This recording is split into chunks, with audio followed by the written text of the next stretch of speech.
नमस्कार छात्रों, आज की कक्षा में आपका स्वागत है। आज की कक्षा में आप पढ़ेंगे कक्षा 9 का अर्थशास्त्र में चैप्टर 3 में निर्धनता एक चुनौती। तो निर्धनता क्या है, तो आइए इसकी शुरुआत करते हैं। अवलोकन।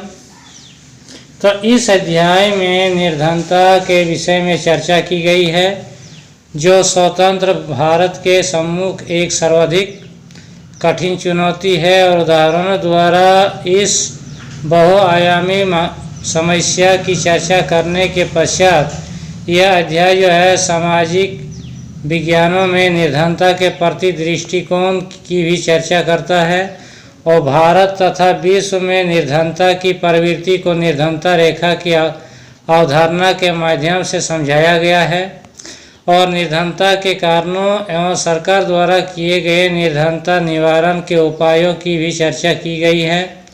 निर्धनता की आधिकारिक अवधारणा को मानव निर्धनता तक विस्तृत करके अध्याय का जो है समापन किया गया है।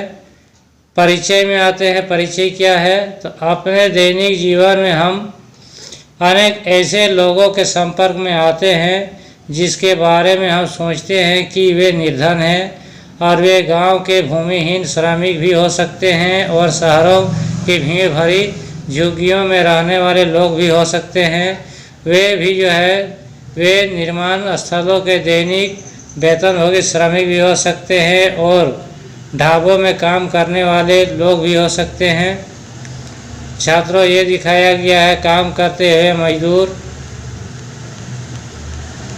तो छात्रों, बाल श्रमिक भी जो है वे चिथड़ों में बच्चे उठाए भिखारी भी हो सकते हैं, और हम अपने चारों ओर निर्धनता देखते हैं। वास्तव में देश का हर चौथा व्यक्ति निर्धन है। इसका अर्थ यह है कि वर्ष 2011-12 में भारत में मोटे तौर पर जो है 227 मिलियन या 27 करोड़ लोग निर्धनता में जीते हैं, और इसका जो है यह भी अर्थ है कि विश्व में भारत में सबसे अधिक निर्धनों का संकेंद्रण है, और यह इस चुनौती की जो है गंभीरता को भी दर्शाता है। तो छात्रों, ये देखिए निर्धनता जो है इसमें भी जो है दिखाया गया है। ये देखिए इसमें दिखाया गया है काम करते हुए किसान खेतों में काम कर रहे हैं। ये जो है लखा सिंह की कहानी है, इसमें दिया गया है, और इसमें जो है निर्धनता के उपरोक्त मामलों में का जो अध्ययन करे और निर्धनता से संबंध निम्नलिखित मुद्दों पर चर्चा करे: भूमिहीनता, बेरोजगारी, परिवार का आकार, निरक्षरता, खराब स्वास्थ्य, कुपोषण, बाल श्रम और असहायता। ये सब जो है निर्धनता का मूल तत्व है। तो ऊपर के जो है दो कहानी दिया गया है, उदाहरण के तौर पर निर्धनता के अनेक आयामों को दर्शाते हैं, और वे दर्शाते हैं कि निर्धनता का जो है अर्थ भूखमरी और आश्रय का न होना है। यह एक ऐसी स्थिति भी है जब माता पिता अपने बच्चों को विद्यालय नहीं भेज पाते हैं, या कोई बीमार आदमी इलाज नहीं करवा पाता। तो निर्धनता का अर्थ स्वच्छ जल और सफाई सुविधाओं का भी अभाव ही है। इसका अर्थ नियमित रोजगार की कमी भी है, तथा न्यूनतम शालीनता स्तर का जो है अभाव भी है, और इसका अर्थ है कि असहायता की भावना के साथ जीना। निर्धन लोग ऐसी स्थिति में रहते हैं जिसमें उसके साथ खेतों, कारखानों, सरकारी कार्यालयों, अस्पतालों, रेलवे स्टेशनों और लगभग सभी स्थानों पर जो है दुर्व्यवहार होता है, और स्पष्ट है कि कोई भी निर्धनता में जीना नहीं चाहता है। तो अपने करोड़ों लोगों के दयनीय निर्धनता के बाहर निकलना स्वतंत्र भारत की सबसे बड़ी चुनौती में से एक रही है। महात्मा गांधी जी जो है हमेशा इस बात पर बल दिया करते थे कि भारत सही अर्थों में तभी स्वतंत्र होगा जब यहाँ का सबसे निर्धन व्यक्ति भी मानवीय व्यवस्था में से मुक्त होगा, व्यथा से मुक्त होगा, दुखों से। इसके बाद पॉइंट है सामाजिक वैज्ञानिकों के दृष्टिकोण में निर्धनता। चूँकि निर्धनता के अनेक पहलू हैं और सामाजिक वैज्ञानिक उसे अनेक सूचकों के माध्यम से देखते हैं। सामान्यतः जो प्रयोग किए जाने वाले सूचक वे हैं जो आय और उपभोग के स्तर से गंभीर है, लेकिन अब निर्धनता को निरक्षरता स्तर, कुपोषण के कारण, रोग प्रतिरोध क्षमता की कमी, स्वास्थ्य सेवाओं की कमी, रोजगार के अवसरों की कमी, सुरक्षित पेयजल एवं स्वच्छता तक पहुंच की कमी आदि जैसे अन्य सामाजिक सूचकों के माध्यम से भी देखा जाता है। और सामाजिक अपवर्जन और सुरक्षा पर आधारित निर्धनता का विश्लेषण अब बहुत सामान्य होता जा रहा है। तो इस अवधारणा के अनुसार निर्धनता को इस संदर्भ में देखा जाना चाहिए कि निर्धनों को बेहतर माहौल और अधिक अच्छे वातावरण में रहने वाले संपन्न लोगों की सामाजिक क्षमता में से जो है अपवर्जित रहकर केवल निकृष्ट वातावरण में दूसरे निर्धनों के साथ रहना पड़ता है।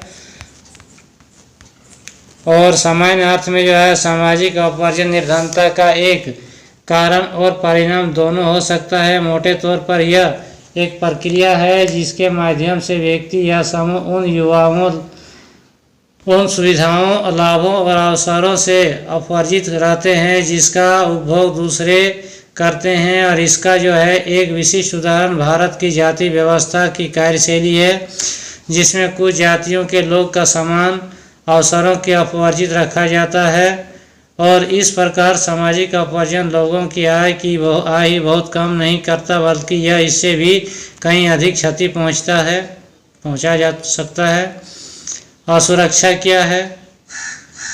तो निर्धनता के प्रति असुरक्षा एक माप है जो कुछ विशेष समुदायों जैसे किसी पिछड़ी जाति के सदस्य या व्यक्तियों जैसे कोई विधवा या शारीरिक रूप से विकलांग व्यक्ति के भावी वर्षों में निर्धनता होने या निर्धन बने रहने का अधिक संभावना जताता है। असुरक्षा का निर्धारण जो है परिसंपत्तियों, शिक्षा, स्वास्थ्य और रोजगार के अवसरों के रूप में भी जो है जीविका खोजने के लिए विभिन्न समुदायों के पास उपलब्ध विकल्पों से होता है। इसके अलावा इस विश्लेषण प्रकृति आपदाओं, भूकंप, सुनामी, आतंकवाद आदि मामलों में इन समूहों के समक्ष मौजूद बड़े जोखिम के आधार पर भी जो है किया जाता है। और इसके अतिरिक्त विश्लेषणी जोखिम में निपटने की जो है उसकी सामाजिक और आर्थिक क्षमता के आधार पर जो है किया जाता है। वास्तव में जब सभी लोगों के लिए बुरा समय आता है, चाहे कोई बाढ़ हो या भूकंप या फिर नौकरियों की उपलब्धता की कमी, तो दूसरे लोगों की तुलना में अधिक प्रभावित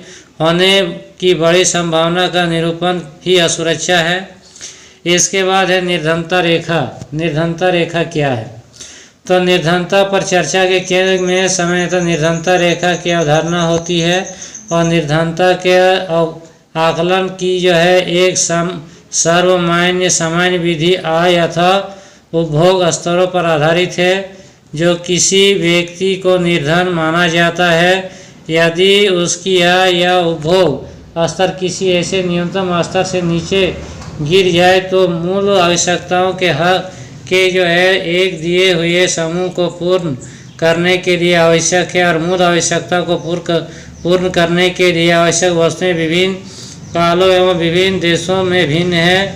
और अतः काल एवं स्थान के अनुसार जो है निर्धनता रेखा भिन्न हो सकती है। प्रत्येक देश जो है एक काल्पनिक रेखा का प्रयोग करता है जिसे विकास एवं उसके जो है स्वीकृत न्यूनतम सामाजिक मानदंडों के वर्तमान स्तर के अनुसार जो है अनुरूप माना जाता है। और उदाहरण के लिए अमेरिका में उस आदमी को निर्धन माना जाता है जिसके पास कार नहीं है, 4 व्हीलर, जबकि भारत में अब भी कार रखना विलासिता की वस्तु मानी जाती है। तो भारत में निर्धनता रेखा का निर्धारण करते समय जीवन निर्वाह के लिए जो है खाद्य पदार्थ आवश्यकता, कपड़ों, जूते, ईंधन और प्रकाश, शैक्षिक एवं चिकित्सा संबंधी आवश्यकताओं आदि पर जो विचार किया जाता है। और इन भौतिक मात्राओं को रुपयों में उसको कीमतों से गुना कर दिया जाता है। निर्धनता रेखा का आकलन करते समय खाद्य आवश्यकता के लिए वर्तमान सूत्र वंचित कैलोरी आवश्यकताओं पर आधारित है। और खाद्य वस्तुएं जैसे अनाज, दालें, सब्जियां, दूध, तेल, चीनी आदि मिलकर जो इस आवश्यक कैलोरी की पूर्ति करती है। आयु, लिंग, काम करने की प्रवृत्ति, प्रकृति आदि के आधार पर जो कैलोरी आवश्यकता बदलती रहती है। भारत में स्वीकृत कैलोरी आवश्यकता ग्रामीण क्षेत्र में 2400 कैलोरी प्रति व्यक्ति प्रतिदिन एवं नगरीय क्षेत्र में 2100 कैलोरी प्रतिदिन प्रति व्यक्ति है। चूँकि ग्रामीण क्षेत्र में रहने वाले के अधिक शारीरिक कार्य करते हैं, अतः ग्रामीण क्षेत्र में कैलोरी आवश्यकता शहरी क्षेत्रों की तुलना में अधिक मानी गई है और अनाज आदि के रूप में इन कैलोरी आवश्यकताओं को खरीदने के लिए प्रति व्यक्ति जो है मौद्रिक व्यय को कीमतों में वृद्धि को ध्यान में रखते हुए समय समय पर संशोधित किया जाता है। तो इस परिकल्पनाओं के आधार पर जो है वर्ष 2011-12 में जो है किसी व्यक्ति के लिए निर्धनता रेखा का निर्धारण ग्रामीण क्षेत्रों में 816 रुपये प्रति माह और शहरी क्षेत्रों में 1000 रुपये प्रति माह किया गया था। तो छात्रों ये देखिए कि कम कैलोरी की आवश्यकता के बावजूद शहरी क्षेत्र के लिए उच्च राशि निश्चित की गई है, क्योंकि शहरी क्षेत्रों में अनेक आवश्यक वस्तुओं की कीमतें अधिक होती है और इस प्रकार वर्ष 2011 और 12 में जो है ग्रामीण क्षेत्रों में रहने वाले 5 सदस्यों का परिवार निर्धनता रेखा के नीचे होगा यदि उसकी आय लगभग 4080 रुपये प्रति माह से कम है। तो इसी तरह के परिवार को शहरी क्षेत्रों में अपनी मूल आवश्यकताएं पूरा करने के लिए कम से कम 5000 रुपये प्रति माह की आवश्यकता होगी। और निर्धनता का जो है आकलन जो है समय समय पर हर 5 वर्ष पर प्रतिदर्श सर्वेक्षण के माध्यम से किया जाता है और यह सर्वेक्षण राष्ट्रीय प्रतिदर्श सर्वेक्षण संगठन अर्थात national sample survey organisation NMSO द्वारा कराए जाते हैं। और विकासशील देशों के बीच जो है तुलना करने के लिए विश्व बैंक जैसे अनेक अंतर्राष्ट्रीय संगठन निर्धनता रेखा के लिए एक समान मानक का प्रयोग करते हैं। जैसे 51.9 में जो है 2011 में PPP प्रति व्यक्ति प्रतिदिन के समतुल्य न्यूनतम उपलब्धता के आधार पर जो है करते हैं। ये देखिए निर्धनता का अनुमान तालिका 3.1 में यह स्पष्ट है कि भारत में निर्धनता अनुपात जो है 1993 से 1994 में लगभग 45% से जो वर्ष 2004-05 में जो है 37.2% तक महत्वपूर्ण गिरावट आई। वर्ष 2011-12 में निर्धनता रेखा के नीचे के जो निर्धनों का अनुपात और भी गिरकर जो है 22% पर आ गया। यदि यही प्रवृत्ति रही तो अगले कुछ वर्षों में निर्धनता रेखा से नीचे के लोगों की जो है संख्या 20% से भी नीचे आ जाएगी। यद्यपि निर्धनता रेखा से जो है नीचे रहने वाले लोगों का प्रतिशत पूर्व के 2 दशकों 1973 से 1993 में गिरा है। निर्धनता लोगों की संख्या जो है वर्ष 2004-05 में 407 मिलियन से गिरकर जो 270 मिलियन वर्ष 2011-12 में, जिसमें औसतन गिरावट जो है 2.2% और 2004-05 से लेकर 2011-12 के बीच में हुई है। तो छात्रों ये देखिए एक चार्ट में दिखाया गया है कि भारत में निर्धनता के अनुपात दिखाया गया है, इस चार्ट में देखिए। इसके बाद हम आते हैं असुरक्षित समूह। तो निर्धनता रेखा से नीचे के लोगों का अनुपात भी जो है भारत के सभी सामाजिक समूहों और आर्थिक वर्गों में जो एक समान नहीं है। जो सामाजिक समूह निर्धनता के प्रति सर्वाधिक असुरक्षित है वे अनुसूचित जाति और अनुसूचित जनजाति के परिवार भी हो सकते हैं। इसी प्रकार आर्थिक समूहों में सर्वाधिक असुरक्षित समूह ग्रामीण कृषि श्रमिक परिवार और नगरीय अनियत मजदूर जो है परिवार है। निम्नलिखित आरेख 3.1 में जो है इन सभी समूहों में निर्धन लोगों के प्रतिशत को दर्शाता है। निर्धनता रेखा के नीचे के लोगों का जो है औसत भारत में सभी समूहों के लिए 22 है। अनुसूचित जनजातियों के लिए 100 में से जो 43 लोग अपनी मूल आवश्यकताओं का पूरा करने में असमर्थ है। इसी तरह जो नगरीय क्षेत्रों में भी जो है 34% अनियत मजदूर निर्धनता रेखा के नीचे है। लगभग 34% अनियत कृषि श्रमिक ग्रामीण क्षेत्र में और 29% जो है अनुसूचित जातियां भी जो निर्धन है। अनुसूचित जाति या अनुसूचित जनजाति के सामाजिक रूप में सुविधा से वंचित समूह है। ये देखिए दंड चार्ट में दिखाया गया है कि सामाजिक समूह में आर्थिक वर्ष को दिखाया गया है। इसमें छात्रों ये दिखाया गया है ग्रामीण क्षेत्र का दृश्य दिखाया गया। इसमें लिखा है कि मैं शहर में भी जो है पर्याप्त पैसा प्राप्त नहीं कर सकता, इतनी अनियमित आय में जो है मैं अपने बच्चों को विद्यालय कैसे भेजूंगा। ये देखिए एक गरीब परिवार के लोगों का चित्र दिखाया गया है जो शिवरमन की कहानी है। ये बगल में दिया गया शिवरमन की कहानी, इसके बारे में आपको बताएंगे। तो इस प्रकार भूमिहीन जो है अनियत दिहाड़ी श्रमिक होना जो है उनकी दोहरी असुविधा की समस्या की गंभीरता को दिखाता है। और हाल के कुछ अध्ययनों से दर्शाया है कि 1990 के दशक के दौरान अनुसूचित जनजाति परिवारों को छोड़कर अन्य सभी तीनों समूह अनुसूचित जाति, ग्रामीण कृषि श्रमिक और शहरी अनियमित मजदूर परिवार में निर्धनता में कमी आई है। और इस सामाजिक समूहों के अतिरिक्त परिवारों में भी आय असमानता है और निर्धन परिवारों में सभी लोगों को कठिनाइयों का सामना करना पड़ता है, लेकिन कुछ लोग दूसरों से अधिक कठिनाइयों का सामना करते हैं। और कुछ संदर्भों में जो है महिलाओं जो है खास करके बूढ़े लोग जो है और बच्चों को भी जो है ढंग से परिवार के उपलब्ध संसाधनों तक पहुंच से वंचित किया जाता है। तो छात्रों ये देखिए शिवरमन की कहानी। शिवरमन तमिलनाडु के जो है तमिलनाडु में करूर कस्बे के निकट एक छोटे से गांव में रहता है। करूर हथकरघा और बिजली करघा के अपने कपड़ों के लिए प्रसिद्ध है। गांव में 100 परिवार के लोग रहते हैं।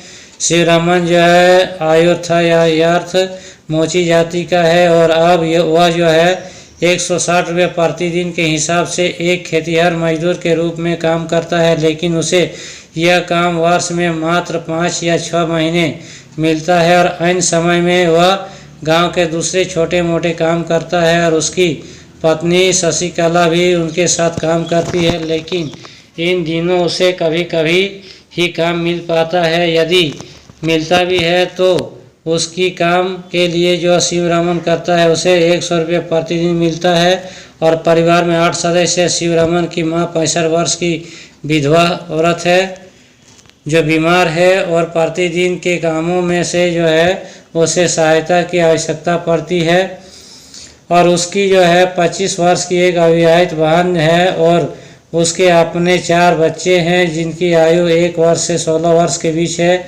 तो उनमें से जो है 3 लड़कियां और सबसे छोटा बेटा है। कोई भी लड़की विद्यालय नहीं जाती है। लड़कियों के लिए विद्यालय की पुस्तकें और अन्य वस्तुएं खरीदना विलासिता की वस्तु मानी जाती है और उसके बस में से बाहर है। फिर एक दिन उसकी जो है शादी भी करनी है, इसलिए वह अभी उसकी शिक्षा पर खर्च नहीं करना चाहता। उसकी माँ की अब जीने की कोई इच्छा नहीं है और वह जो है मृत्यु की प्रतीक्षा कर रही है। और उसकी बहन और सबसे बड़ी लड़की का घर का जो काम करती है। शिवरमन अपने बेटे को जो बड़ा होने के बाद जो है विद्यालय भेजना चाहता है। उसकी अविवाहित बहन जो है उसकी पत्नी के साथ नहीं बनती है। शशिकला उसे एक बोझ समझती है, लेकिन शिवरमन जो है धन की कमी के कारण उसके लिए कोई योग्य वर नहीं ढूंढ पा रहा है। और यद्यपि उसके परिवार को 2 जून की रोटी का प्रबंध करना कठिन हो रहा है। तो ये सब गरीबी का कारण है। तो शिवरमन माता अपने बेटे के लिए कभी कभी दूध खरीद लेता है। तो इस प्रकार देखा जाता है हमारे भारत देश में गरीबी तो राज्यों के अलग अलग है और वर्ष 2011-12 में भारत में निर्धनता अनुपात जो है 22% है। और कुछ राज्य में जो मध्य प्रदेश, असम, उत्तर प्रदेश, बिहार, उड़ीसा में निर्धनता अनुपात राष्ट्रीय अनुपात से ज़्यादा है। जैसा कि आरेख 3.2 में दर्शाता है कि बिहार और उड़ीसा में जो है क्रम के अनुसार 3.7 और 32.6% निर्धनता औसत के साथ 2 सर्वाधिक निर्धन राज्य बने हुए हैं। उड़ीसा, मध्य प्रदेश, बिहार और उत्तर प्रदेश में ग्रामीण निर्धनता के साथ नगरीय निर्धनता भी अधिक है। और इसकी तुलना में केरल, महाराष्ट्र, आंध्र प्रदेश, तमिलनाडु, गुजरात और पश्चिम बंगाल में निर्धनता की उल्लेखनीय गिरावट आई है। तो पंजाब और हरियाणा जैसे उच्च राज्य जो है उच्च दृष्टि से वृद्धि दर से निर्धनता कम करने में पारंपरिक रूप से सफल रहे हैं। और केरल ने तो मानव संसाधन विकास पर जो है अधिक ध्यान दिया है। पश्चिम बंगाल में भूमि सुधार उपायों में निर्धनता कम करने में सहायता मिलती है और आंध्र प्रदेश और तमिलनाडु में अनाज का जो सार्वजनिक वितरण इसमें सुधार का जो कारण भी हो सकता है। तो छात्रों ये देखिए वैश्विक निर्धनता परिदृश्य। तो विभिन्न देशों में अत्यंत आर्थिक निर्धनता विश्व बैंक परिभाषा का अनुपात प्रतिदिन जो है 1.9 से कम जीवन निर्वाह करना में रहने वाले लोगों का अनुपात जो है 1990 में 36% गिर कर जो है 2015 में 10% हो गया और वैश्विक निर्धनता उल्लेखनीय गिरावट आई है। लेकिन इसमें बृहद क्षेत्रीय भिन्नताएं पाई जाती है। तीव्र आर्थिक प्रगति और मानव संसाधन विकास में जो बृहद निवेश के कारण चीन और दक्षिण पूर्वी एशिया के देशों में निर्धनता की विशेष कमी आई है।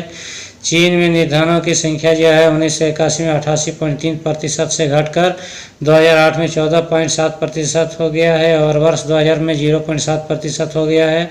और दक्षिण एशिया में भारत, पाकिस्तान, श्रीलंका, नेपाल, बंगाल, भूटान जैसे देशों में जो निर्धनता की संख्या में गिरावट इतनी तीव्र रही है कि और 2005 में 34% से गिरकर जो है 2013 में जो है 16.2% हो गई है। निर्धनों की प्रतिशत में गिरावट के साथ ही निर्धनों की संख्या में कमी आई है जो कि 2005 में जो है 510.4 मिलियन से घटकर 2013 में 274.5 मिलियन रह गई है। और भिन्न निर्धनता रेखा परिभाषा के कारण भारत में भी निर्धनता राष्ट्रीय अनुमान से अधिक है। तो छात्रों अगले वीडियो में फिर इस अध्याय का जो है दूसरा भाग में बताया जाएगा। अगर मेरा चैनल आप लोग का अच्छा लगा हो वीडियो तो सब्सक्राइब जरूर कीजिएगा। धन्यवाद। फिर अगले वीडियो में निर्धनता की चुनौती का जो है दूसरा भाग लेके आएंगे। धन्यवाद।